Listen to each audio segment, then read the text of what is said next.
बिस्मिल्लाहिर्रहमानिर्रहीम। अस्सलाम वालेकुम वेलकम बैक टू स्टूडेंट्स। आज हम अपना एडवांस अकाउंटिंग का पहला क्वेश्चन करने जा रहे हैं, रेशियो एनालिसिस का। तो आइए पहले तो हम सवाल देखते हैं कि सवाल है क्या। ये आपको एक क्वेश्चन नज़र आ रहा है, क्या है ये सवाल, ज़रा देख लीजिए। The following information furnish by messrs FBL for the year end date December 31, 2017। ये मैंने जानबूझ के सवाल नंबर 5 उठाया है ताकि इसमें आपको हर चीज़ बहुत तफसील से समझा दूँ और एक ही सवाल के अंदर आप काफ़ी सारी चीज़ें सीख जाएँ। तो देख लीजिए, काफ़ी लेंथी क्वेश्चन है और अगर आप इसकी रिक्वायरमेंट में जाके देखें तो इसने आपसे रेशो भी बहुत सारे मांगे हैं, ऑलमोस्ट सारी मांग लिए जितने मैंने आपको कहे थे याद करने के लिए। हाउएवर मैंने पहली क्लास में आपको समझाए तो सिर्फ 4-5 थे। अभी जैसे जैसे हम करते रहेंगे वैसे वैसे समझते रहेंगे। तो देखिए, working capital, current ratio, quick ratio, debt ratio, ये शुरू से लेके आखिर तक ये सारे वही हैं जो आप लोग पहली क्लास के अंदर मैंने आपको बताए थे। समझाए सिर्फ 5-6 थे, बता सारे दिए थे मैंने आपको 1 से लेके 22 तक। और सबकी कंप्यूटेशन तरीक़ेकार क्या है, बहुत सिंपल है। ये जितने आपको रेशोज ने पूछे हैं ना, ये पहले इन तमाम रेशोज के आप फॉर्मूले जाके देखिए कि इनके फॉर्मूले क्या हैं। जैसे मिसाल के तौर पे आप अपने सामने नोट्स रखिए, मुझे तो ये फॉर्मूले ज़बानी याद है। वर्किंग कैपिटल का फॉर्मूला है current asset minus current liabilities. अब आपको करना क्या होगा, ये जो सवाल आपको नजर आ रहे हैं ना, ये इसमें आपको ढूंढ ढूंढ के करंट एसेट सारे एक तरफ करने पड़ेंगे। चलिए मैं आपकी आसानी कर देता हूँ। ये देखिए, कैश है, कैश करंट एसेट में आता है, बैंक बैलेंस भी करंट एसेट में आता है। अच्छा, अब अकाउंट रिसीवेबल आपके पास बिगिनिंग है और मर्चेंडाइज बिगिनिंग है, फिर अकाउंट रिसीवेबल एंडिंग है और मर्चेंडाइज इन्वेंट्री भी एंडिंग है। तो याद रखिए, हम बिगिनिंग लेते हैं, हम एंडिंग लेते हैं। तो ये मैं आपको सिर्फ समझाने के लिए ऐसे हाईलाइट कर रहा हूँ। पेटी कैश फंड भी हमारे लिए करंट एसेट है, ये लीजिए। अच्छा, अब आपको अगर हो सकता है किसी चीज में प्रॉब्लम हो तो आप जाकर देख सकते हैं जहाँ पे मैंने ये सारी आपको कंप्यूटेशन करवाई है ना, पहली कंप्यूटेशन में जाके देखिए तो आपको नजर आ जाएगा कि कौन कौन से करंट एसेट्स होते हैं। फिर इसके बाद ये देखिए, प्रीपेड रेंट, ये भी करंट एसेट है, और आउटस्टैंडिंग कमीशन इनकम, ये भी करंट एसेट है। अच्छा सर, प्रीपेड रेंट तो करंट एसेट है मान लिया, लेकिन आउटस्टैंडिंग कमीशन इनकम क्यों करंट एसेट है? क्योंकि भाई ये बन जाएगा कमीशन रिसीवेबल, तो जो कमीशन रिसीवेबल होगा, रिसीवेबल हमारे लिए एसेट होता है, करंट एसेट। फिर इसके बाद मुझे यहाँ पर और कोई करंट एसेट नजर नहीं आ रहा, लेकिन मुझे यहाँ पे अलाउंस फॉर बैड डेट नजर आ रहा है। अच्छा, अलाउंस फॉर बैड डेट भी करंट एसेट तो नहीं होता, लेकिन जाहिर है बेटा, जब मैं अकाउंट रिसीवेबल लूंगा यहाँ से अमाउंट, तो फिर मुझे उसमें से क्या माइनस करना पड़ेगा, अलाउंस फॉर बैड डेट। तो देखिए, मैं करवाना क्या चाह रहा हूँ आपको, बहुत तहम्मुल से समझिएगा। मैंने आपको एक बात भी कही थी कि चैप्टर मुश्किल नहीं है, चैप्टर लेंथी जरूर है, सही ना। अभी आपको पहले सवाल से अंदाजा हो जाएगा कि चैप्टर कितना लेंथी है, लेकिन ये भी मैं आपको बता दूं कि ये पूरा का पूरा एक साथ आपके पेपर में नहीं आता। इसमें से वो आपसे सिर्फ 5-6 किस्म के रेशियोज पूछता है। मैं पहले सवाल में सारे इसलिए करवा रहा हूं ताकि आप लोगों को जरा समझ में आ जाए कि हाँ भाई, एक सवाल इतना लेंथी, उसमें से हम सारे के सारे रेशियोज भी कर सकते हैं। तो अब देखिए, ये तो होगा आपके करंट एसेट। अब वर्किंग कैपिटल के लिए मुझे दूसरी चीज क्या चाहिए, करंट लायबिलिटी। चलिए अब मैं करंट लायबिलिटी तलाश करता हूँ, देखते हैं करंट लायबिलिटी क्या क्या होती है। ये देखिए, ये आपको नजर आ रहा है, अकाउंट पेबल, नोट पेबल, सही है। फिर इसके बाद अनअर्न्ड कमीशन और बिल्स पेबल, एक्रूड सैलरी, ये भी क्या है, करंट लायबिलिटी। फिर डिबेंचर पेबल, ये लायबिलिटी है लेकिन ये लॉन्ग टर्म लायबिलिटी है।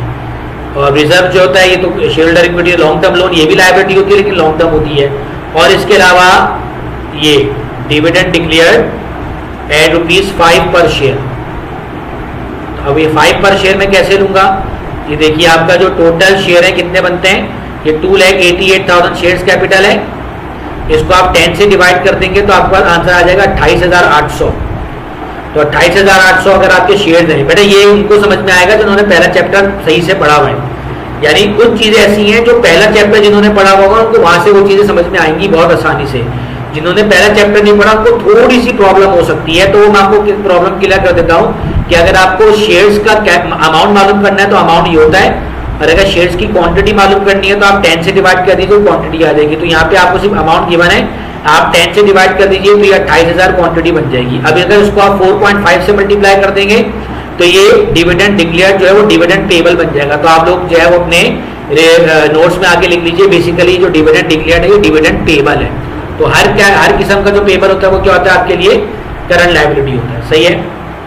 चलिए अब हम करने क्या जा रहे हैं, ये मैं आपको, ये देखिए, ये पहले से मेरे पास ये सवाल सॉल्व है, तो मैंने सोचा आपको इसी की ही तस्वीर देखकर खींचकर आपको उसमें से बता दिया जाए। अब वो जो मैंने जितने वहां पे सारे हाईलाइट किए थे ना, वो सब देखिए मैंने यहाँ पे कंप्यूट कर लिए। कैश आ गया, बैंक आ गया, अकाउंट रिसीवेबल एंडिंग है उसमें से बैड डेट माइनस कर दिया, फिर bill receivable, marketable securities, merchandise ending. Account receivable और मर्चेंडाइज के बारे में एक बात ध्यान में रखिएगा कि आपको क्वेश्चन में अगर इसका अकाउंट रिसीवेबल बिगिनिंग और एंडिंग दोनों हो तो आपने करंट एसेट कैलकुलेट करते वक्त इसका सिर्फ एंडिंग लेना है, बिगिनिंग नहीं लेना आपने। सही है, सिर्फ एंडिंग लेते हैं। बिगिनिंग क्यों दिया हुआ है, ये एवरेज निकालने के लिए दिया हुआ है, तो वो मैं आपको आगे बताऊंगा। फिलहाल आपको हर जगह पे एंडिंग लेना है, बिगिनिंग किसी काम का नहीं होता, बिगिनिंग सिर्फ एवरेज निकालने के लिए आता है। तो आप ये देख लीजिए कि जितने मैंने येलो से हाईलाइट किए हुए, ये एक बिल रिसीवेबल हाईलाइट करना भूल गया था, बिल रिसीवेबल और मार्केटेबल सिक्योरिटी, ये भी करंट एसेट है। ये देखिए जितने मैंने येलो से हाईलाइट किए हुए सब करंट एसेट है, और जितने ही मैंने ग्रीन से हाईलाइट किए हुए ये आपके करंट लायबिलिटी है। और ये जो येलो कलर से अल्फाबेटेड हाईलाइट किया ये करंट एसेट नहीं है, लेकिन ये अकाउंट रिसीवेबल में से माइनस होगा, इसलिए मैंने इसको इस कैटेगरी में डाल दिया। अब देखिए आपके सामने ये जो मैंने हाईलाइट किए हैं ना, इससे आपको आसानी क्या हो गई कि जस्ट आपने ये वाले आइटम उठाने, इनके ये वाले अमाउंट लिखने, और पहले सारे एक तरफ करंट एसेट इकट्ठे कर लेने, सारे एक तरफ करंट लायबिलिटी इकट्ठी कर लेनी है। तो ये देखिए ये आपने ये काम यहाँ पर पहले से कर लिया, ये करंट एसेट है। अच्छा, फिक्स एसेट को थोड़ी देर के लिए छोड़ देता हूं मैं, फिक्स एसेट को थोड़ी देर के लिए मैं छोड़ रहा हूं, भी मैं इस पर बाद पे आता हूं।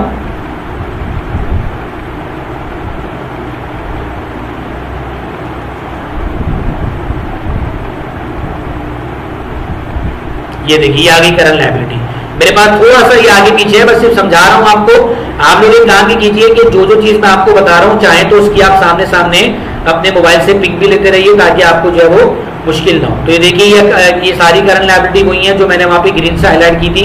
अब एक तरफ करंट एसेट हो गए, एक तरफ करंट लायबिलिटी होगी। ये आपके जो है वो वर्किंग कैपिटल और करंट रेशो के लिए आपकी कंप्यूटेशन होगी, क्योंकि वर्किंग कैपिटल में भी हमें करंट एसेट चाहिए और करंट रेशियो के लिए भी हमें करंट एसेट और करंट लायबिलिटी चाहिए। तो दो रेशियोज की कैलकुलेशन की हमारी कंप्यूटेशन मुकम्मल हो गई, एक करंट एसेट और एक करंट लायबिलिटी। हमने दो कैलकुलेशन की हैं, किन किन के लिए, एक वर्किंग कैपिटल के लिए और एक करंट रेशियो के लिए। सही है। हम करते ही है कि हम सारी कंप्यूटेशन एक साथ कर लेते हैं, फिर सारे रेशियो एक साथ निकालते हैं। इसलिए अभी मैं रेशियो पे लेके नहीं जा रहा, अभी मैं आप लोगों को सिर्फ क्या बता रहा हूं, सिर्फ कैलकुलेशन बता रहा हूं। चलिए आइए वापस नीचे। अब देखिए ये वर्किंग कैपिटल हो गया हमारा और ये हमारा करंट रेशियो हो गया। ये दोनों चीजें किससे निकलती है, करंट एसेट और करंट लायबिलिटी से। करंट एसेट ये हो गया, करंट लायबिलिटी हो गई, बस ये अल्फाबेटेड आपने माइनस कर देना है। अब आ जाइए क्विक रेशियो पे। क्विक रेशियो का पहले तो फॉर्मूला जाके देखिए क्या है। क्विक रेशियो का फॉर्मूला है quick asset divided by current liability. तो देखिए करंट लायबिलिटी तो आपने कैलकुलेट की हुई है, ये आप कर लेंगे कैलकुलेट। अब आपके पास क्विक एसेट नहीं है, तो अब आइए हम देखते हैं कि क्विक एसेट कैसे कैलकुलेट होते हैं।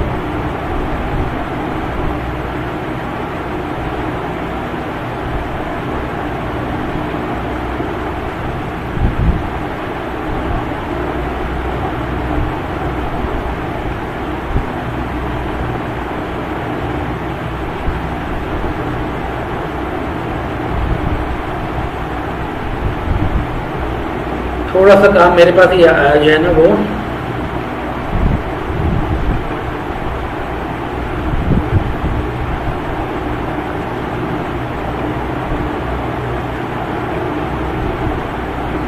ये तो करंट एसेट वही होगा जो आपको पहले कैलकुलेट करा दिए थे मैंने। सही है जी।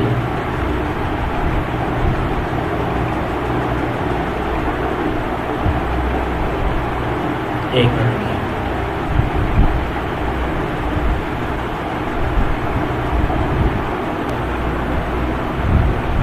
अच्छा जी, तो क्विक एसिड वाला जो पेज है वो थोड़ा सा मुझसे मिस हो गया है, मैं अभी ये चेक कर रहा था। बहरहाल क्विक एसिड वाले को हम फिलहाल स्किप करते हैं, हम क्विक एसिड से आगे निकलते हैं। आइए ये वर्किंग कैपिटल हो गया, करंट रेशो हो गया। क्विक रेशो के लिए हमें क्विक एसिड चाहिए, वो मैं आपको ऐसे ज़बानी तो बता सकता हूँ, लेकिन मेरे पास इस वक्त वो पेज मौजूद नहीं है। इंशाल्लाह मैं आपको उसको नेक्स्ट क्लास में क्लियर कर दूंगा। वैसे बहुत सिंपल है, क्विक रेशो निकालने के लिए हमें चाहिए quick acid divide by current liability. तो करंट लायबिलिटी तो हमारे पास ये ग्रीन कलर में मौजूद है। क्विक एसिड निकालने का तरीका ये कि जितने भी करंट एसिड का आपने टोटल किया हुआ है ना, ये देखिए ये जो आपने करंट एसिड का टोटल किया हुआ है,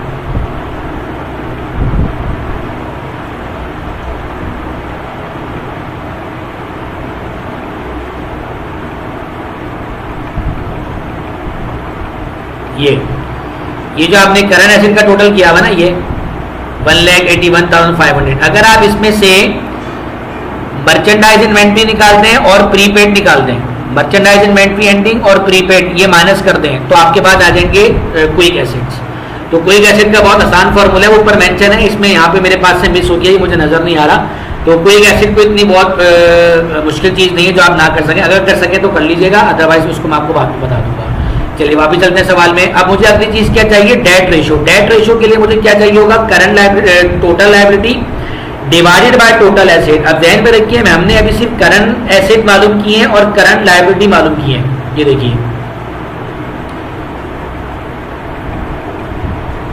ये जो है ना मेरे पास, ये येलो वाले करंट एसिड हैं और ग्रीन वाली करंट लायबिलिटीज हैं। मुझे चाहिए डेट रेशियो के लिए टोटल एसिड्स और टोटल लायबिलिटी, जबकि ये सिर्फ है करंट एसिड और करंट लायबिलिटी। इसका मतलब है कि अगर मैं इस करंट एसिड के अंदर अपने फिक्स, टेंजिबल और इनटेंजिबल भी ऐड कर दूं, तो करंट और फिक्स जब दोनों मिल जाएंगे तो क्या बन जाएंगे, टोटल। ऐसी करंट लायबिलिटी तो मेरे पास है, अगर मैं इसमें अपनी लॉन्ग टर्म लायबिलिटी भी ऐड कर दूं तो वो क्या बन जाएंगे, आपकी टोटल लायबिलिटी। सही है, तो जरा इसको देखिए आप। पहले हम देखते हैं यहाँ पे हमारे पास कौन कौन से फिक्स एसिड है। ये देखिए फिक्स एसिड में मुझे नजर आ रहा है ये प्लांट एसिड, गुडविल। सही है जी, इसको मैं किसी और कलर से हाईलाइट कर देता हूँ। प्लांट एसिड, गुडविल, ये देखिए इक्विपमेंट,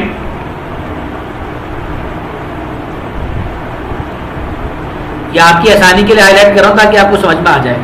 अच्छा, इसके अलावा प्रीलिमिनरी एक्सपेंस, ध्यान में रखिए ये प्रीलिमिनरी एक्सपेंस एसिड होता है इंटेंजिबल, ये एक्सपेंस नहीं होता। अच्छा, जाहिर है जब आपने प्लांट एसिड लिया और इक्विपमेंट लिया तो ये तो वो फिक्स एसिड है जिन पे डेप्रिसिएशन भी होता है। तो जैसे आपने करंट एसिड लेते हुए along for bad debt minus किया था, ऐसे फिक्स एसिड लेते हुए आप क्या माइनस करेंगे, अलॉन्ग फॉर डेप्रिसिएशन। तो ये देखिए ये अलॉन्ग फॉर डेप्रिसिएशन आपके पास प्लांट एसिड का अलग आ गया, इक्विपमेंट का अलग आ गया। सही है, तो ये देखिए आपके फिक्स एसिड मुकम्मल हो गए। सही है। अच्छा, अब ये मैं आपको ऐसे दिखाऊंगा कि फिक्स एसिड कैसे मुकम्मल हुए आपके। ये देखिए करंट एसिड तो ये रहे, फिक्स एसिड इक्विपमेंट, इसमें से आपने इसका अलॉन्ग फॉर डेप्रिसिएशन माइनस कर दिया। फिर प्लांट एसिड, इसमें से आपने इसका अलॉन्ग फॉर डेप्रिसिएशन माइनस कर दिया। तो ये आ गया आपके टोटल फिक्स टेंजिबल एसिड 3,52,000। फिर आप इसमें फिक्स इनटेंजिबल भी ले लीजिए, गुडविल आ गई, प्रीलिमिनरी एक्सपेंस आ गया, और ये आ गया आपके टोटल फिक्स इनटेंजिबल एसिड। अब ये देखिए ये करंट एसिड है, ये फिक्स इंटेंजिबल, ये फिक्स इंटेंजिबल, तो ये आ गया टोटल फिक्स। अब ये टोटल फिक्स्ड और ये टोटल करंट, अब आप इन टोटल करंट और टोटल फिक्स दोनों को ऐड कर दीजिए। ये देखिए मैंने ऊपर से उठाया करंट 1,81,500 और ये आ गया आपका 4,27,000, जो कि टेंजिबल भी है और इंटेंजिबल भी है। हमें टेंजिबल और इंटेंजिबल अलग अलग चाहिए भी नहीं होते, अगर आप इसको ना भी अलग अलग करें, सारे टेंजिबल इंटेंजिबल एक साथ मिला दें तो भी बात बन जाएगी। तो ये आ गए आपके टोटल एसिड। अब एक बात ध्यान में रखिएगा, हमें जिस फॉर्मूले के लिए करंट एसिड और करंट लायबिलिटी चाहिए, हम सिर्फ करंट एसिड और करंट लायबिलिटी लेंगे।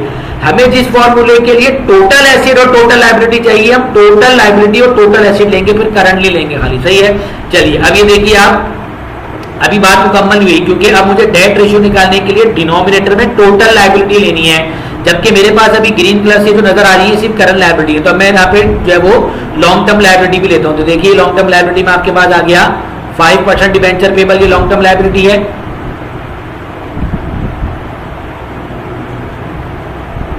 सही है जी।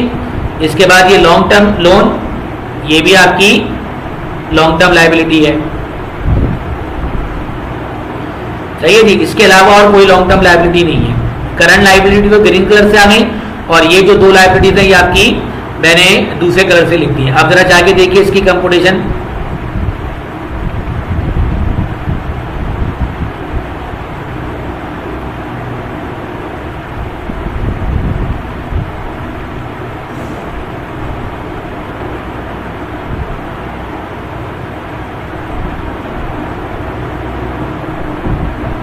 ये देखिए, ये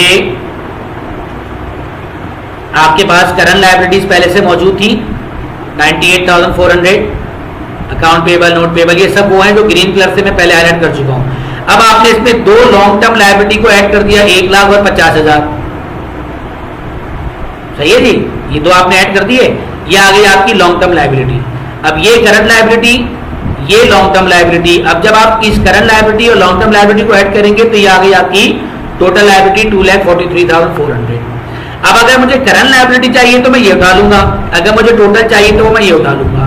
लॉन्ग टर्म लायबिलिटी, सिर्फ लॉन्ग टर्म लायबिलिटी कहीं काम नहीं आती और सिर्फ फिक्स एसेट भी कहीं काम नहीं आते।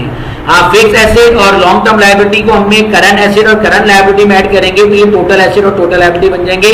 अब जहां करंट चाहिए करंट ले लेंगे, जहां पे टोटल चाहिए वहां पे हम टोटल ले लेंगे। क्लियर हो गई बात? अच्छा, ये हो गया आपका डेट रेशियो। अब इसी के बराबर में जाके देखिए तो अगला है इक्विटी रेशियो। अब पहले तो उसका ऊपर जाके फॉर्मूला देखिए कि इक्विटी रेशियो का फॉर्मूला क्या है। इक्विटी रेशियो का फॉर्मूला है total share holder equity divided by total asset. तो अब मुझे टोटल एसेट तो कैलकुलेट नहीं करने क्योंकि वो मैं ऑलरेडी कैलकुलेट कर चुका हूं पिछले वाले पेज पे, तो वो टोटल एसेट तो आप वहां से उठा लेंगे। ये बात क्लियर होगी। अब आपने लेनी है टोटल शेयर होल्डर इक्विटी। इसके लिए अब आप आ जाइए अपने फॉर्मेट वाले पेज पे, देखिए जरा ऊपर जाके जहां पे मैंने फॉर्मेट लिखवाया हुआ है वहां पे जाके देखिए आप, तो ये आपको नजर आ रहा है शेयर होल्डर इक्विटी कैलकुलेट करने का तरीका। आप में से जो बच्चे फर्स्ट चैप्टर पढ़ चुके हैं उनको मालूम है शेयर होल्डर इक्विटी में मैंने टोटल 5 चीजें बताई थी। शेयर्स कैपिटल, शेयर्स प्रीमियम, ये दोनों पॉजिटिव होते हैं। शेयर डिस्काउंट हमेशा नेगेटिव होता है। रिटेन अर्निंग क्रेडिट है तो पॉजिटिव, डेबिट है तो नेगेटिव, और रिजर्व। अगर ये पांचों चीजें हैं तो आप ऐड कर लीजिए, आपके पास शेयर होल्डर इक्विटी आ जाएगी। 5 नहीं है, 4 है तो इन चारों को ले लीजिए। 4 भी नहीं है, 3 है तो इन 3 को ले लीजिए। 3 भी नहीं है, 2 है तो इन 2 को ले लीजिए। 2 भी नहीं है, 1 है तो उस 1 ही को ले लीजिए।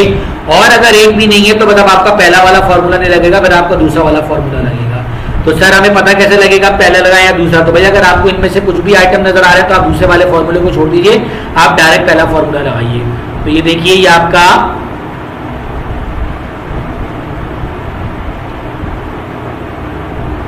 पहला फॉर्मूला, ये देखिए शेयर्स कैपिटल आपको नजर आ रहा है सवाल में 288। चलिए इसको मैं यहां से बताता हूं, मैं वापिस जाता हूं। ये देखिए, अब मैं क्या करूंगा, जैसे मैंने ये चीजें हाईलाइट की ऐसे मैं ये भी कर देता हूं। ये देखिए आपको नजर आ रहा है शेयर्स कैपिटल और retain earning. Shares capital, retain earning दोनों शेयर होल्डर इक्विटी में आते हैं। चलिए इसको मैं किसी और कलर से हाईलाइट कर देता हूं। ये लिख दिया मैंने। इसके बाद ये देखिए शेयर्स प्रीमियम और ये रिजर्व फॉर प्लान एक्सटेंशन। अब रिजर्व जरूरी नहीं है कि एक ही, और रिजर्व एक से ज्यादा भी हो सकते हैं, तो जितने रिजर्व हो सारे ले लीजिए। तो ये शेयर्स कैपिटल, ये रिटेन अर्निंग, ये शेयर्स प्रीमियम, या reserve for plan extension, reserve for contingencies, reserve for bla bla bla, जो भी हो सब ले लीजिए आप। सही है। अब आप इसी चीज को देख लीजिए मैंने यहाँ पे कैसे लिखा हुआ है। ये देखिए, ये देखिए शेयर्स कैपिटल आ गया 288, रिटेन अर्निंग, शेयर्स प्रीमियम और रिजर्व फॉर प्लान एक्सटेंशन। तो ये आ गई आपकी टोटल शेयर होल्डर इक्विटी। बताने का मकसद ये बेटा कि अभी मैं सिर्फ कंप्यूटेशन पर हूं, अभी तो मैंने किसी भी फॉर्मूले को नहीं छेड़ा। मैंने वर्किंग कैपिटल कैलकुलेट करना है, मैंने करंट रेशियो कैलकुलेट करना है, मैंने क्विक रेशियो कैलकुलेट करना है। हाईएवर वो क्विक एसिड मैंने आपको जबानी बता दिया है, वो मैंने आपको जो है वो लिख कर नहीं बताया, वो पेज मेरे पास से मिस हो गया है। लेकिन 12 बहुत आसान है, कोई मुश्किल नहीं। क्विक रेशियो मैंने आपको बताना है, मैंने आपको डेट रेशियो बताना है, मैंने आपको इक्विटी रेशियो बताना है। 5 चीजें बतानी है मैंने, और 5 की कंप्यूटेशन में कर चुका हूं। अब हम मजीद आगे चलते हैं। ये देखिए इक्विटी रेशियो हो गया। अब इसके बाद है asset turnover ratio. Asset turnover को हम रेशियो भी बोल सकते हैं, एसेट टर्नओवर को हम रेट भी बोल सकते हैं। वैसे ज्यादातर एसेट टर्नओवर का रेट निकलता है। अब मैंने आपको ये समझाए नहीं थे, आप इसके फॉर्मूले को जाके देख लीजिए। एसेट टर्नओवर का फॉर्मूला क्या है? Total sales divided by total assets. अब टोटल एसेट तो आपके पास है, ये तो आपने कैलकुलेट कर लिया अभी। अब आपको क्या कैलकुलेट करनी है? Total sale. अब सवाल ये कि सर टोटल सेल कैसे कैलकुलेट होगी? तो ये देखिए, ये लिखा हुआ है सेल्स 4,78,000 इंक्लूडिंग कैश सेल 65,000। एक बात याद रखिए बेटा कि जो सेल होती है वो 2 किस्म की होती है, एक कैश सेल और एक क्रेडिट सेल। अगर हमें सवाल के अंदर दोनों अलग अलग बताई हैं तो हम इन दोनों को जमा कर लेंगे तो वो टोटल बन जाएगी। लेकिन यहाँ पे इसने अलग अलग नहीं बताई, इसने कहा कि टोटल 478 ही है, इसमें कैश सेल जो है ना वो 65,000 है। तो बताइए अगर मैं 478 में से 65,000 कैश सेल माइनस कर दूं तो बाकी कौन सी बची? Credit sale. मुझे फिलहाल इस वाले फॉर्मूले में टोटल सेल चाहिए, क्रेडिट सेल नहीं चाहिए। क्रेडिट सेल चाहिए होगी आगे, वो मैं आपको आगे बताऊंगा। फिलहाल टोटल सेल चाहिए, लेकिन टोटल सेल भी जब मैं लूंगा तो आपको पता है सेल में से क्या माइनस करते हैं हम, सेल रिटर्न और सेल डिस्काउंट। तो इस बात का ख्याल रखिएगा कि सेल लेते हुए इसका रिटर्न डिस्काउंट माइनस कर देंगे। तो पहले मैं सेल को हाईलाइट करता हूं। ये देखिए, ये मैंने सेल को हाईलाइट कर दिया। अब तो कलर भी खत्म हो रहा है, सही है। और ये देखिए, ये आ गया आपका सेल रिटर्न तो नहीं है, अलबत्ता सेल डिस्काउंट है।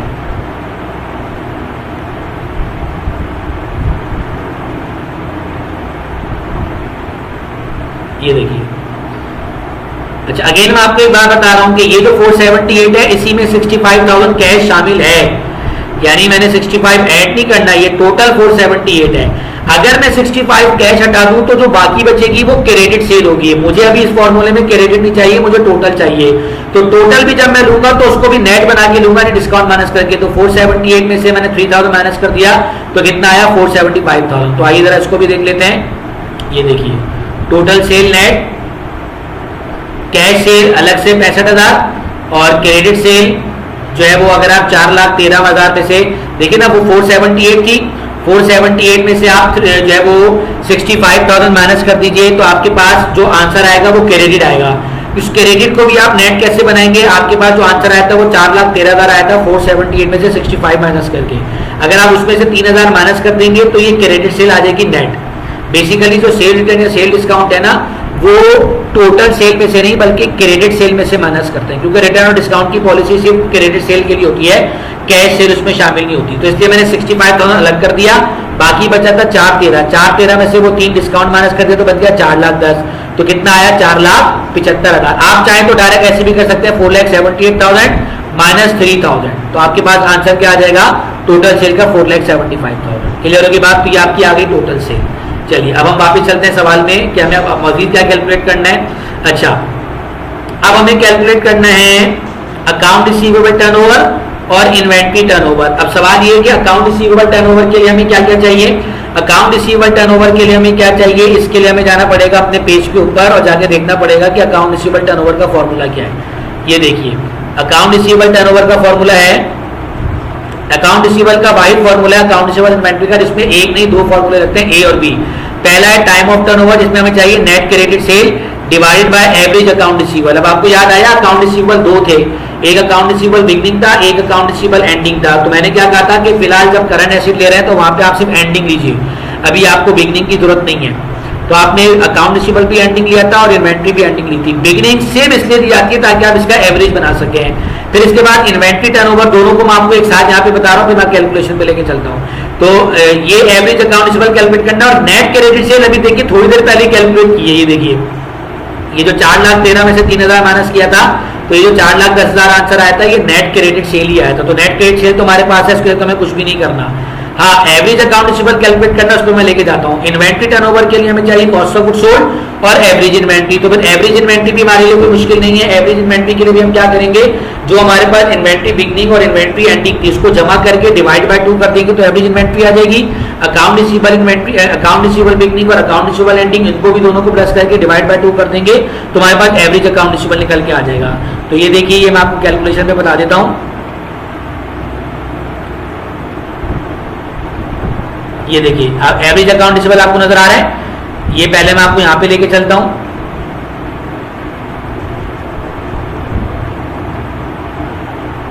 ये देखिए, ये नजर आ रहा है आपको। अकाउंट रिसीवेबल बिगनिंग मैंने छोड़ दिया था 14,000 और ये अकाउंट रिसीवेबल एंडिंग लिया था मैंने कितना 17,000। अब वो बिगनिंग सिर्फ इसलिए दिया हुआ है ताकि आप एवरेज निकाल सकें, अदरवाइज आपको एंडिंग ही चाहिए होता है, बिगनिंग सिर्फ एवरेज के लिए चाहिए होता है। तो ये 14,000 में 14,000 और ये 17,000 दोनों को मैं प्लस करूंगा और डिवाइड बाय 2 करूंगा तो मेरे पास आंसर निकल कर आ जाएगा। ये देखिए,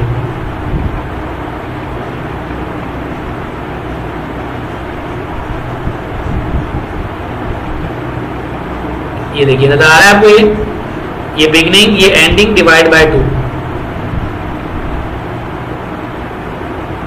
इसी तरीके से एवरेज इन्वेंट्री भी है। एवरेज इन्वेंट्री भी आपके लिए कोई नई बात, कुछ मुश्किल बात नहीं है। आपको सवाल में बिगिनिंग भी दी हुई है, एंडिंग भी दी हुई है, दोनों को जमा कीजिए और डिवाइड बाय 2 कर दीजिए तो एंडिंग निकल कर आ जाएगी। अच्छा, अब आपको इसके ऊपर क्या कैलकुलेट करनी है, कॉस्ट ऑफ गुड्स सोल्ड। यहाँ पे मैंने cost of goods sold calculate करने के बजाय पूरी इनकम स्टेटमेंट ही ड्रॉ की हुई है। वजह क्या है इसकी इनकम स्टेटमेंट ड्रॉ करने का, क्योंकि आगे जाके कुछ ऐसी भी जो है वो हमारे रेशियोज हैं जिसमें हमें नेट इनकम चाहिए। तो चूंकि कॉस्ट ऑफ गुड्स सोल्ड और ये ग्रॉस प्रॉफिट ये सब चूंकि एक ही स्टेटमेंट के अंदर आ जाते हैं, तो बजाय इसके हम सिर्फ कॉस्ट ऑफ गुड्स सोल्ड को अलग करें, हम पूरी इनकम स्टेटमेंट ही एक साथ बना लेते हैं। तो ये देखिए इनकम स्टेटमेंट में सबसे पहले चाहिए होगी नेट सेल। अब ये नेट सेल भी आपके लिए मुश्किल नहीं है, अभी आपने थोड़ी देर पहले नेट सेल को जो है वो कैलकुलेट किया था। अब नेट सेल के अंदर ये नहीं कहा कि किस क्रेडिट सेल, इसमें टोटल सेल चाहिए, बस सेल जो भी हो उसमें से आपने रिटर्न डिस्काउंट माइनस कर देना है। तो ये ऑलरेडी मेरे पास कैलकुलेटेड थी 470 पर, आप पीछे वाले पेज पे जाके दे सकते हैं। फिर जब मैं cost of goods sold minus करूंगा तो ये देखिए कॉस्ट ऑफ गुड्स सोल्ड के लिए आपको ये नजर आ रहा है फॉर्मूला, ये देखिए नजर आ रहा है कॉस्ट ऑफ गुड्स सोल्ड का formula. Inventory opening, purchases, transportation, purchase return, purchase discount, net purchase, तो ये सब आपको सवाल में गिवन है पहले से, ये सब आपको सवाल में पहले से गिवन है। अब जाके देखिए मर्चेंडाइज इन्वेंट्री बिगनिंग, फिर इसके बाद परचेज ऐड कर दीजिए, फिर कैरेज इन भी गिवन है, total delivered cost, purchase return minus किया, नेट परचेज, फिर ये बिगिनिंग को परचेज को ऐड किया तो cost of goods available for sale, फिर आपने लेस किया मर्चेंडाइज इन्वेंट्री एंडिंग, ये भी सवाल में गिवन है। तो देखिए कॉस्ट ऑफ गुड्स सोल्ड आ गई। अब जहां पे हमें कॉस्ट ऑफ गुड्स सोल्ड चाहिए वहां पे हम ये ले लेंगे, जहां पे हमें सेल चाहिए वहां पे ये ले लेंगे, जहां पे ग्रॉस प्रॉफिट चाहिए वहां पे हम ये ले लेंगे। देखो बेटा मैं कोई ऐसी बात तो नहीं पढ़ा रहा जो आपने पहले से ना पढ़ी हो, ये बातें तो आप लोगों ने पार्ट 1 में भी पढ़ी हुई है, फर्स्ट ईयर में भी पढ़ी हुई है, बस वहां पे सिर्फ एक स्टेटमेंट की हद तक पढ़ी थी। यहाँ पे आप कंप्यूट करके अभी आगे फॉर्मूले में पुट करेंगे। ध्यान में रखिए अभी सब कंप्यूटेशन चल रही है, अभी तो मैंने फॉर्मूला एक भी अप्लाई नहीं किया। अच्छा, अब अगर आप इसमें से ऑपरेटिंग एक्सपेंस माइनस कर दें तो ऑपरेटिंग एक्सपेंस में ये आ गया आपका salary expense, advertising expense, carriage outward, preliminary expense पहले बता चुका हूँ कि वो फिक्स्ड इंटेंजिबल एसेट का हिस्सा तो यहाँ पे नहीं आएगा, तो ये ऑपरेटिंग एक्सपेंस आ गया। अब जहाँ पे आपको ऑपरेटिंग एक्सपेंस चाहिए वहां पे आप ये ले लेंगे और फिर इसमें से आपने ये ग्रॉस प्रॉफिट में से आपने ऑपरेटिंग एक्सपेंस माइनस किया तो आपका क्या आ गया नेट प्रॉफिट। नेट प्रॉफिट को क्या बोलते हैं हम, नेट इनकम। क्लियर हो गई बात। अब हम वापस चलते हैं सवाल में, देखते हैं कि हमने कितने फॉर्मूलों की कैलकुलेशन कर ली है। देखिए अब मेरा अकाउंट रिसीवेबल टर्नओवर भी निकल जाएगा, इन्वेंट्री टर्नओवर भी निकल जाएगा, total number of days of operating cycle भी निकल जाएगा। ये जितनी चीजें मैं आपको बता रहा हूँ ना, जरा इसको फॉर्मूले में जाके देखते रहिए। बीवीपीएस का मतलब है बुक वैल्यू पर शेयर। जरा जाइए जाके देखिए बुक वैल्यू पर शेयर का फॉर्मूला क्या है। बुक वैल्यू पर शेयर का फॉर्मूला है share holder equity divide by number of shares. तो शेयर होल्डर इक्विटी निकली हुई है, थोड़ी देर पहले निकलवा दी थी मैंने। नंबर ऑफ शेयर्स भी आपको मालूम है। अभी देखिए थोड़ी देर पहले आपने ये क्या किया था, ये देखिए ये शेयर्स कैपिटल था, ये 2,88,000, इसको आपने 10 से डिवाइड किया था तो 28,800 आपके पास नंबर ऑफ शेयर्स आए थे। तो ये भी आपके पास पहले से कैलकुलेटेड है। तो मैं बुक वैल्यू पर शेयर भी कैलकुलेट करता हूँ। ईपीएस, ईपीएस का फॉर्मूला जाके देखिए क्या है। ईपीएस का फॉर्मूला है earning per share divide by number of shares. तो अर्निंग पर सॉरी ईपीएस का फॉर्मूला है net income divide by number of share. तो नेट इनकम थोड़ी देर पहले कैलकुलेट की है, अभी मैंने आपको बताई थी। नंबर ऑफ शेयर अगेन हमारे पास मौजूद है 28,800। फिर है dividend per share. Dividend per share हमें कैलकुलेट करने की जरूरत ही नहीं है क्योंकि यहाँ पे पहले से दिया हुआ डिविडेंड डिक्लेयर ₹4.55 पर शेयर, तो बेसिकली हमें इसकी जरूरत ही नहीं है, ये हमारे लिए यूजलेस है। फिर है डिविडेंड यील्ड। डिविडेंड यील्ड का फॉर्मूला क्या है, dividend per share divide by market price पर शेयर। तो देखिए मार्केट प्राइस पर शेयर आपको मालूम है और डिविडेंड पर शेयर अभी आपको यहाँ पे गिवन है 4.5 रुपीज। इसी तरह प्राइस अर्निंग रेशियो का फॉर्मूला है earning per share divide by market price पर शेयर। तो अर्निंग पर शेयर ये देखिए अभी हम यहाँ से पहले कैलकुलेट करेंगे। अर्निंग पर शेयर जब ये आ जाएगा तो मार्केट प्राइस तो मौजूद है, उसको न्यूमरेटर और डिनोमिनेटर में रख के कैलकुलेट कर लेंगे। तो इसका मतलब ये हुआ कि तकरीबन जितनी भी चीजें हैं हमारे लिए फॉर्मूले में, ये सारे के सारे कंप्यूटेशन में कर चुका हूं। अब कोई भी ऐसी चीज नहीं है जिसकी कंप्यूटेशन करना बाकी हो। रिटर्न ऑन टोटल एसेट,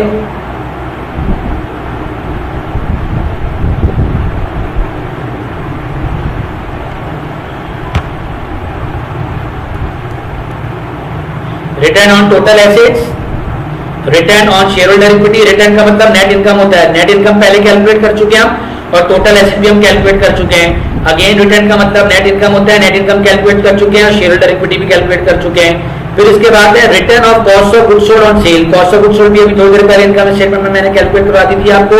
फिर है रेट ऑफ ग्रॉस प्रॉफिट, अभी इनकम स्टेटमेंट बनाई थी तो ग्रॉस प्रॉफिट भी हमने कैलकुलेट कर लिया था। फिर इसके बाद है rate of operating expense on sale, अभी इनकम स्टेटमेंट बनाई थी तो ऑपरेटिंग एक्सपेंस का टोटल भी आया था, वहां पे रख लेंगे। और rate of net income on sale तो अभी मैंने जब थोड़ी देर पहले आप लोगों को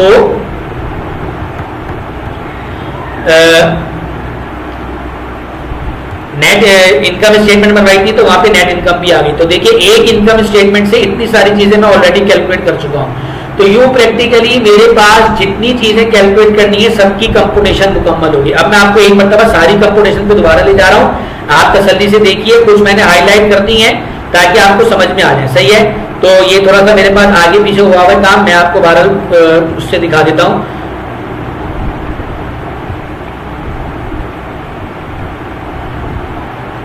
ये देखिए, ये आपको आपके सामने मैंने करंट लायबिलिटी का टोटल किया था, टोटल लॉन्ग टर्म लायबिलिटी ली थी, फिर टोटल लायबिलिटी ली थी, फिर टोटल शेयर होल्डर इक्विटी और फिर टोटल सेल। सही है, एक कंप्यूटेशन ये हो गई। ये सारी कंप्यूटेशन एक साथ करते रहिए। फिर ये देखिए एवरेज रिसीवेबल, एवरेज इन्वेंट्री और फिर ये सबसे इंपॉर्टेंट ये इनकम स्टेटमेंट, क्योंकि इस इनकम स्टेटमेंट से हमें बहुत सारे रेशियोज हमारे कैलकुलेट हो जाते हैं, जिसमें हमें एक तरफ ये कॉस्ट ऑफ गुड्स सोल्ड मिल गई, एक तरफ ये हमें ग्रॉस प्रॉफिट मिल गया, एक तरफ हमें ये ऑपरेटिंग एक्सपेंस मिल गया ये टोटल, और एक तरफ हमें नेट इनकम मिल गई। तो 4 से 5 तो हमारे सिर्फ इसी के अंदर से कैलकुलेट हो जाते हैं। तो ये 2 कंप्यूटेशन हो गई। चलिए इसके बाद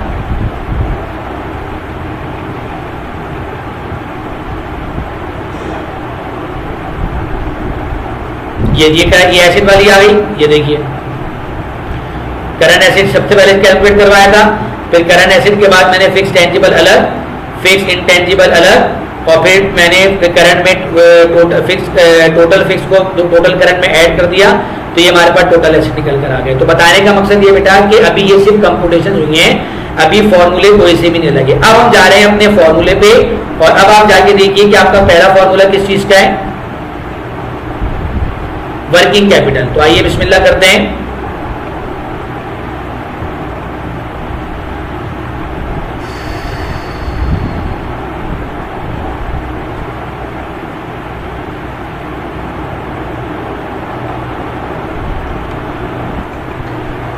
अच्छा जी, ये देखिए सबसे पहले अमाउंट ऑफ वर्किंग कैपिटल है, फॉर्मूला लिखा current acid minus current liability. कुछ भी नहीं करना आपने, भाई वो जहां पे आपने सारी वैल्यूज निकाली थी ना वो उठा के आपने यहाँ पे पुट कर दी। तो देखिए करंट एसिड का आंसर आया था 181, करंट लायबिलिटी आई थी 93,400, इसमें से आपने माइनस किया तो ये आपका आ गया वर्किंग कैपिटल 88,100। भाई ये एक ही होता है जो अमाउंट में आता है, बाकी सब रेशियोज में आएंगे। अब देखिए करंट रेशियो है, फॉर्मूला आपको मालूम है, करंट एसिड ऊपर करंट लायबिलिटी नीचे। करंट एसिड आपने वहां से उठाए कंप्यूटेशन से, करंट लायबिलिटी भी आपने कंप्यूटेशन से उठाई, लेकिन जो आपके पास कैलकुलेटर में आंसर आएगा ना वो सिर्फ 1.94 आएगा। मैंने आपको बताया था ना कि रेशियो में आपने रेशियो 1 खुद लगाना है, क्योंकि डिनोमिनेटर कैलकुलेटर आपको कभी भी नहीं बताता। तो देखिए करंट रेशियो आ गया 194:1। अब हमें इसमें मत नहीं देखना कि आया हमारा अप टू द स्टैंडर्ड है या नहीं है। हाउएवर जब मैंने आपको कल बताए थे तो मैंने आपको बताया था कि हमारा स्टैंडर्ड 2:1 है, लेकिन हमारे पास ये आंसर आया 1.94:1। तो ये भी कोई बहुत बुरा नहीं है, और अगर बुरा भी है तो अभी हम यहाँ पे सिर्फ कैलकुलेशन करनी है, अभी हमें इसकी कोई इंटरप्रिटेशन नहीं करनी कि अच्छा है नहीं है। कोई रेशियो में कोई एसिड की कैलकुलेशन तो नहीं थी, लेकिन मैंने आपको बता दी थी। तो कोई एसिड का आंसर आएगा आपका 1,52,000, जबकि करंट लायबिलिटीज आपको गिवन है 93,400। तो अगेन ये आपका आ गया कोई रेशियो 1.62:1। याद रखिए जो जहां जहां वो आपसे रेशियो पूछ रहा है वहां पे आपको रेशियो 1 खुद लगाना होगा, वो आपको नहीं बताएगा। फिर डेट रेशियो के अंदर टोटल लायबिलिटी आपकी कैलकुलेट हुई है, वहां से उठाएगी टोटल लायबिलिटी कंप्यूटेशन वाले पेज से, टोटल एसिड भी आपके कंप्यूटेशन वाले पेज पर है, दोनों को न्यूमरेटर और डिनोमिनेटर में रखिए। तो ये आपका आंसर आ गया 0.4:1।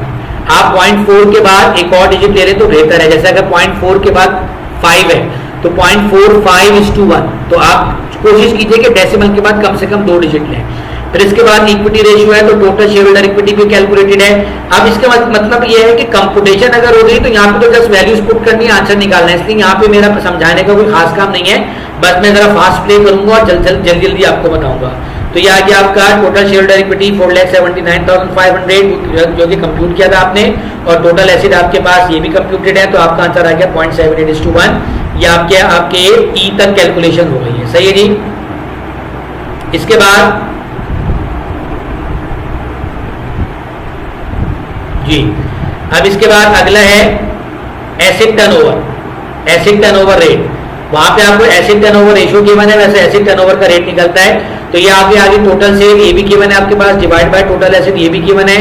तो आपका आंसर आ गया एसेट टर्नओवर रेट 78.06%। अब चूंकि ये रेट है तो न्यूमरेटर और डिनोमिनेटर में सिर्फ डिवाइड ही नहीं करना बल्कि मल्टीप्लाई बाय 100 भी करना है आपने। तो ये आपका आंसर आ गया 78.06%, यानी हमारी जो टोटल सेल है वो हमारे टोटल एसेट का ऑलमोस्ट 78% है। ये रेशियो है तो आपको बता रहे हैं कि इस वक्त हम जो है वो हमारी इनकम स्टेटमेंट और बैलेंस शीट की कौन सी चीज किसका कितना तनासुब है।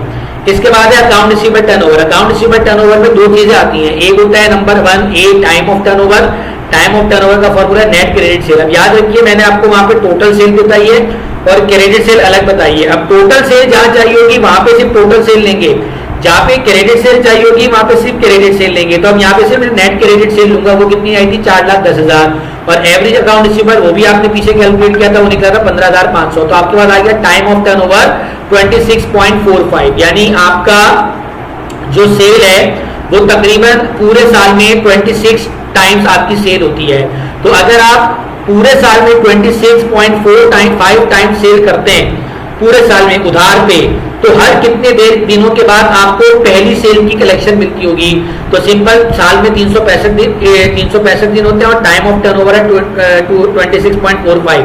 तो ये 365 को आप डिवाइड कर देंगे 26.45 से, तो ये आपका आंसर आएगा 13.79। लेकिन चूंकि डेज जो है वो या तो पीर होता है या मंगल होता है, साढ़े पीर और पौने मंगल या सवा बुध तो होता नहीं है, तो दिन या तो एक होगा या दो होंगे, 1.5 या 2.5 दिन नहीं हो सकते। तो इसलिए मैंने इसको राउंड ऑफ करके 14 डेज कर दिया। तो टाइम ऑफ टर्नओवर आपको ये बता रहा है कि साल में कितनी मरतबा आप माल अपना बेच देते हैं उधार पे, और जब आप उधार पे बेचते हैं 26 टाइम्स ऑलमोस्ट, तो हर 14 दिन के बाद आपको अपनी पहली सेल की कलेक्शन हो जाती है। तो अगर आप इस 14 को इससे मल्टीप्लाई करेंगे तो ये तकरीबन आपका पूरा साल बन जाएगा। इसी तरीके से इन्वेंट्री टर्नओवर में भी दो चीजें, एक है टाइम ऑफ टर्नओवर, इसका फॉर्मूला है कॉस्ट ऑफ गुड्स सोल्ड। देखो बेटा मुझे यहाँ पे टाइम नहीं लगाना क्योंकि ये जितनी चीजें ये सब कैलकुलेटेड है, बस मैं वहां से उठा रहा हूँ यहाँ पर पुट कर रहा हूँ, सही है।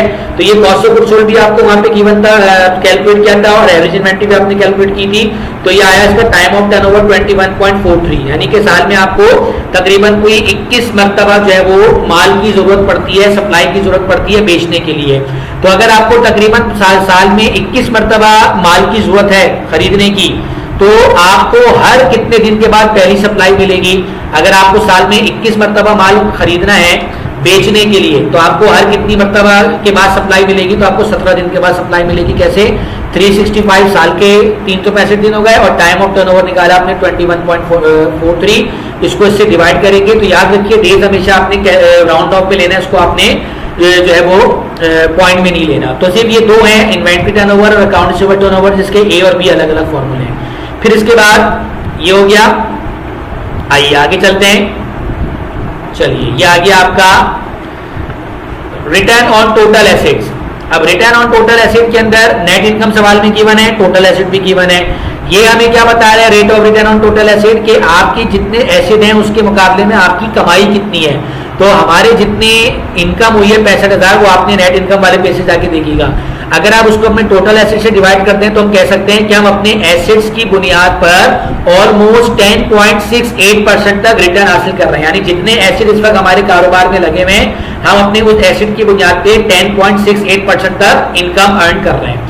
फिर इसके बाद है return on share holder equity. Return का मतलब ध्यान में रखिए, रिटर्न कहते हैं नेट इनकम को। ये नेट इनकम आप इनकम स्टेटमेंट में कैलकुलेट कर चुके हैं। तो अगेन ये नेट इनकम आप ऊपर रखेंगे और नीचे रख देंगे टोटल शेयर होल्डर इक्विटी। ये भी आपने पिछले पेज पे कैलकुलेट किए, वहां से उठाएंगे, और नेट इनकम भी आप कैलकुलेट कर चुके हैं, वो आप यहाँ से 65,000 भी उठा सकते हैं। तो ये 65,000 divide by total share holder equity, जो कि वहां पे गिवन है आपको, और चूंकि ये भी रेट है तो मल्टीप्लाई बाय 100 कर देंगे। याद रखिए रेट होता है तो मल्टीप्लाई बाय 100 होता है, रेट नहीं होता तो जस्ट हम डिवाइड करके रेशियो 1 के उसमें अपनी जो है वो आंसर निकालते हैं। तो हमें पता लगा कि हम अपनी इक्विटी के मुकाबले में ऑलमोस्ट 13.5% तक इनकम अर्न कर रहे हैं। यानी हमारी जो इनकम है वो हमारे एसेट का तो 10.68% है, लेकिन हमारी इनकम हमारी इक्विटी का 13.55% है। फिर इसके बाद बात करते हैं rate of cost of goods sold.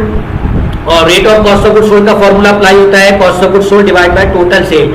अब देखिए मैंने यहाँ पे टोटल सेल लिखा है, सिर्फ क्रेडिट सेल नहीं लिखा। जहां क्रेडिट सेल चाहिए होगी वहां पे सिर्फ क्रेडिट सेल लेंगे, जहां टोटल सेल चाहिए होगी वहां टोटल सेल लेंगे, लेकिन लेंगे दोनों नेट।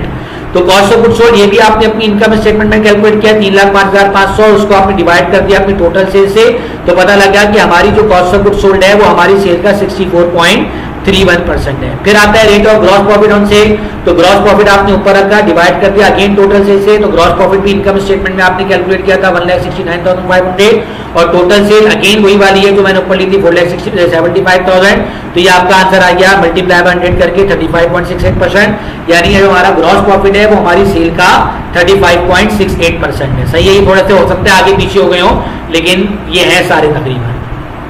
अच्छा जी, अब इसके बाद हम बात करते हैं total days of operating cycle. ये बीच में रह गया था, वो जो अभी थोड़ी देर पहले आपने अकाउंट रिसीवेबल टर्नओवर और इन्वेंट्री टर्नओवर कैलकुलेट किया था ना, तो दोनों में डेज का अलग अलग आया था।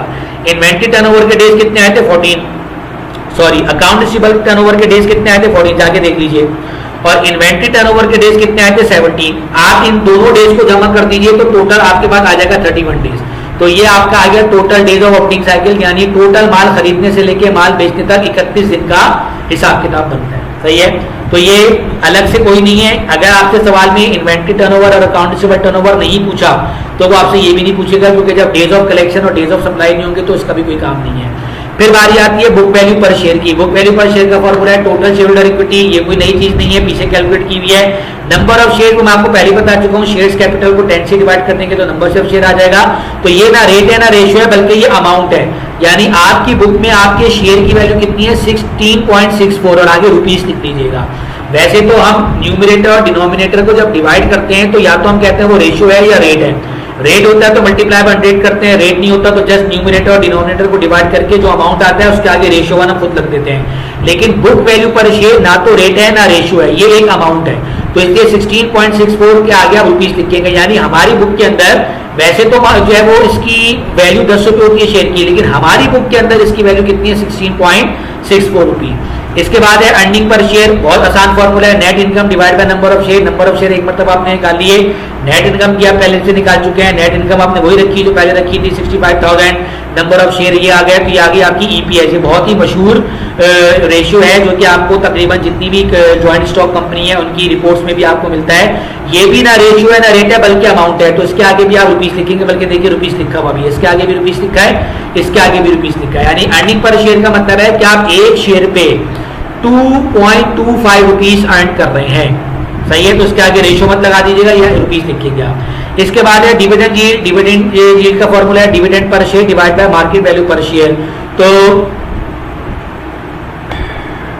डिविडेंड पर शेयर, जब तक हम डिविडेंड पर शेयर नहीं निकालेंगे उस वक्त तक हम ये नहीं निकाल सकते। तो गालिबन डिविडेंड पर शेयर मैंने आगे कहीं निकाला होगा, चलिए वो जहां पे मैंने निकाला होगा मैं वापस आपको बता दूंगा। यकीनन ये डिविडेंड पर शेयर जब हमने निकाला होगा तो 0.450 आंसर आया होगा। कहाँ आया होगा इसको हम अभी आगे देखते हैं। मार्केट वैल्यू आपको सवाल में ऑलरेडी गिवन है, उसको आप देख लीजिएगा, ये कितनी है 20 रुपीज। तो ये डिविडेंड यील्ड बन गया आपका कितना 0.025:1, यानी आपका जो डिविडेंड है वो आपकी मार्केट वैल्यू के मुकाबले में 0.025:1 है। सही है। इसके बाद है price earning ratio. Price earning ratio का फॉर्मूला है मार्केट प्राइस पर share divide by earning per share. सवाल में जाके देखिए आपको मार्केट प्राइस पर शेयर गिवन है 20 रुपए, और अर्निंग पर शेयर ये देखिए थोड़ी देर पहले आपने निकाली है 2.25। तो ये 2.25 आप यहाँ पर रख देंगे, 20 मार्केट प्राइस आ गई, 2.25 अर्निंग पर शेयर आ गई, इसको आपने इससे डिवाइड किया तो ये आ गया प्राइस अर्निंग रेशियो। इसका क्या मतलब है कि आपकी जो मार्केट प्राइस है, मार्केट जो आपके शेयर की स्टॉक में प्राइस है वो आपकी अर्निंग से 8.88 गुना ज्यादा है। यानी आपकी जो अर्निंग्स है वो जो है जितनी है मार्केट में उसकी प्राइस आपकी अर्निंग से 8.88 यानी तकरीबन समझिए कि 9 गुना आपकी जो है वो मार्केट में इसकी प्राइस ज्यादा है। तो ये कहलाता है आपका प्राइस अर्निंग रेशियो। तकरीबन सारे रेशियो हो गए, एक दफा हम देख लेते हैं कि कौन से रेशियो रह गए। जी, एक रह गया था रेट ऑफ ऑपरेटिंग एक्सपेंस। जाके देखिए सवाल में आपको कंप्यूटेशन में आपने अपने ऑपरेटिंग एक्सपेंस कैलकुलेट किए थे 1,04,500 डिवाइड कर दिया टोटल सेल से, और चूंकि ये रेट है तो आपने 100 से मल्टीप्लाई कर दिया तो पता लगा कि आपके जो ऑपरेटिंग एक्सपेंस है वो आपकी सेल के 22% है। फिर इसके बाद rate of net income on sale है, तो नेट इनकम भी आपने वहां पे कैलकुलेट की हुई है। ये नेट इनकम आप ऊपर रखेंगे और टोटल सेल से डिवाइड कर देंगे, और चूंकि ये रेट है तो मल्टीप्लाई बाय 100 करेंगे तो ये आ गई आपकी रेट ऑफ नेट इनकम, यानी आपकी जो नेट इनकम है वो आपकी सेल का 13.6 0.68% है। तो ऑलमोस्ट सारे हो चुके हैं हमारे फॉर्मूले, कोई फॉर्मूला हमारा नहीं रह गया है। अगर कोई रह भी गया है तो उसको आप देखिएगा खुद से कि कहाँ पे है। मेरे पास जितनी जो है वो चीज़ थी वो मैंने सब आपको बता दी है। तो उम्मीद करता हूँ बेटा, मैंने आपको पहले ही कहा था कि ये जो आपका फॉर्मूला वो है, क्या कहते हैं, चैप्टर है, ये लेंथी है, ये मुश्किल नहीं है, सही है। तो इसको हम इंशाल्लाह डिस्कस करेंगे दोबारा से, इसके आगे भी सवालात करेंगे। आपका काम यह है कि आप लोगों ने इस सवाल को बहुत ही थॉरली गौर से एक मरतबा फिर पढ़ना है और जो है वो इसकी प्रैक्टिस करनी है, इसके सारे फॉर्मूले याद करने हैं। इंशाल्लाह इस एक सवाल के बाद आपको फिर दोबारा मुश्किल नहीं होगी। क्लियर है? तो उम्मीद करता हूँ कि आपको बहुत सारी चीज़ें समझ में आ गई होंगी। जो नहीं समझ में आई इंशाल्लाह उसको हम अगली क्लास में डिस्कस करेंगे। ठीक है जी, अल्लाह।